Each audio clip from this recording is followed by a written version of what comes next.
லைஃப்ல உங்களுக்கு மிகப்பெரிய ஆபத்து உங்கள நோக்கி வரப்ப, நீங்க யார பிலீவ் பண்ணுவீங்க?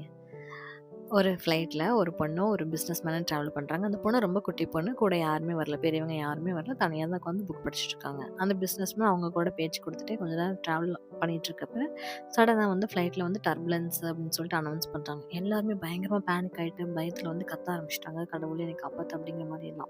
கொஞ்ச நேரத்துல அது எல்லாமே செட்டில் டவுன் ஆயாச்சு.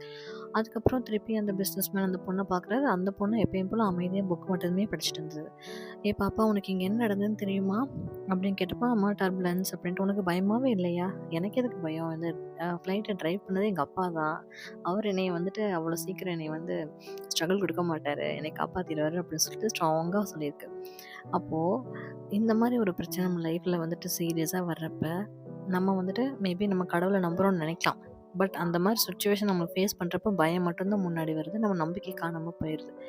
அப்போ உண்மையான நம்பிக்கைங்கிறது எது? அப்படி நம்புனா, அது எந்த அளவுக்கு ஸ்ட்ராங்கா இருக்கணும்? நீங்க சொல்லுங்க. உங்க லைஃப்ல நீங்க நம்புறது உங்களையா? கடவுளையா? இல்ல 2மேவா?